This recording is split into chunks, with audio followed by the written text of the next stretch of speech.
ನಮಸ್ಕಾರ, very good morning. ನಿಮ್ಮ ಜೊತೆ ನಾನು ಹರೀಶ್ ನಾಗರಾಜು. ಮಳೆ ಮಳೆ ಮಳೆ ಅದರಿಂದ ಸೃಷ್ಟಿಯಾಗಿದ್ದು ಪ್ರವಾಹ, ಅದರಲ್ಲೂ ಮಹಾಪ್ರವಾಹದ ರೀತಿಯಲ್ಲಿ ಈಗ ದೊಡ್ಡ ಮಟ್ಟದಲ್ಲಿ ತೊಂದರೆ ಕೊಡ್ತಾ ಇದೆ. ಇದು ಅಂತಿಂತಹ ಸಾಹಸದ ದೃಶ್ಯವಲ್ಲ. ಈ ದೃಶ್ಯ ನೋಡಿದ್ರೆ ನಿಮಗೂ ಕೂಡ ಗ್ಯಾರಂಟಿ ಅಚ್ಚರಿ ಆಗುತ್ತೆ. ಇಬ್ಬರ ಪ್ರಾಣವನ್ನ ಉಳಿಸಿದಂತಹ ರೋಚಕ ದೃಶ್ಯವನ್ನ ಬಿಗ್ ರೈನಿಂಗ್ ಬ್ರೇಕಿಂಗ್ ನ್ಯೂಸ್ನಲ್ಲಿ ನಾವು ನಿಮಗೆ ತೋರಿಸೋರಿದ್ದೀವಿ. ನಾಳೆ ಬೆಳಗಾವಿ ಜಿಲ್ಲೆಗೆ ಮುಖ್ಯಮಂತ್ರಿಗಳು ಭೇಟಿ ಕೊಡ್ತಿದ್ದಾರೆ.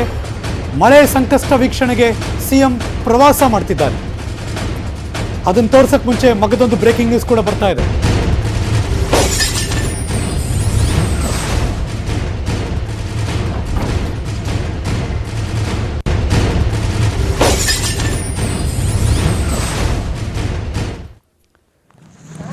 ಎಕ್ಸಾಕ್ಟ್ಲಿ ಮತ್ತೆ ವಾಪಸ್ ಬರ್ತಾ ಇದ್ದೀನಿ ನಾನು. ಹೇಗೆ ಬಚಾವ್ ಮಾಡಿದ್ರು ಮಹಾರಾಷ್ಟ್ರದ ಪಾಲ್ಘಡ್ನಲ್ಲಿ ಅಂತ. ವೈರ್ ಮೂಲಕ ದಡ ಸೇರಿದ್ರು ಇಬ್ಬರು ವ್ಯಕ್ತಿಗಳು. ನದಿ ಮೇಲಿದ್ದಂತಹ ವಿದ್ಯುತ್ ವೈರ್ಗಳದು. ಆ ವೈರ್ ಮೂಲಕ ಇಬ್ಬರನ್ನ ರಕ್ಷಣೆ ಮಾಡಿದ್ದಾರೆ NDRF ತಂಡದವರು. ಶಬಾಷ್. ಆ ಟೈಮ್ನಲ್ಲಿ ಸಮಯ ಪ್ರಜ್ಞೆ, ಅಫ್ಕೋರ್ಸ್ ಅದು ಡೇಂಜರ್, ಬಟ್ ಸ್ಟಿಲ್ ಅದನ್ನ ಕರೆಕ್ಟಾಗಿ ಕಂಟ್ರೋಲ್ ಮಾಡಿ ಅವರನ್ನ ರೆಸ್ಕ್ಯೂ ಮಾಡಿರುವಂತಹ ದೃಶ್ಯ ತೋರಿಸ್ತಾ ಇದ್ದೀವಿ. ಇದು ನಿಜವಾಗ್ಲೂ ಕೂಡ ಅಚ್ಚರಿ ಪಡಬೇಕು. ವಾವ್, ಈ ತರದ ಪ್ರಯತ್ನ ನಡೆದಿದೆ ಮತ್ತು ಆ ಮೂಲಕ ಬಚಾವಾಗಿದ್ದಾರೆ ಅಂತ.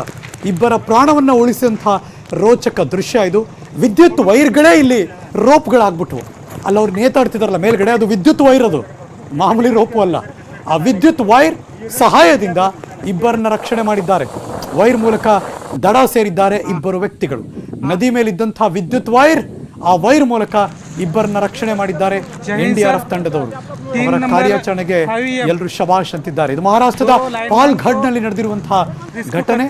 ವಿದ್ಯುತ್ ಸಂಪರ್ಕ ಕಲ್ಪಿಸೋದಕ್ಕೆ ಹೋದಂತಹ ನೌಕರರು ಪ್ರವಾಹದಲ್ಲಿ ಸಿಗಾಕೊಂಡ್ಬಿಟ್ರು. ಅವರಿಬ್ರು ಕೂಡ ಆಕ್ಚುಲಿ ಅವ್ರು ಕರೆಂಟ್ ಕೊಡಕ್ಕೆ ಹೋದವರು.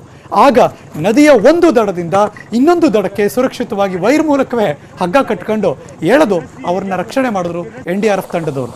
ಅಫ್ಕೋರ್ಸ್ ದೇನೋ ಹೇಗೆ ನಾವು ಇಟ್ಕೋಬೇಕು, ಏನು ಮಾಡಬೇಕು, ಹೇಗಿದ್ರೆ ಅವರು ಸೇಫ್ ಆಗಿರ್ತೀವಿ ಅಂತ. ಬಟ್ ಸ್ಟಿಲ್ ಅದೊಂದು ರೀತಿ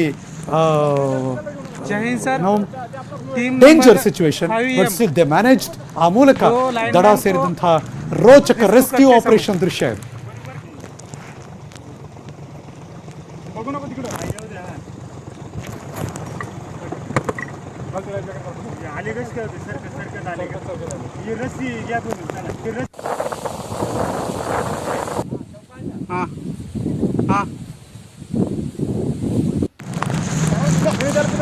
जय हिंद सर. Team number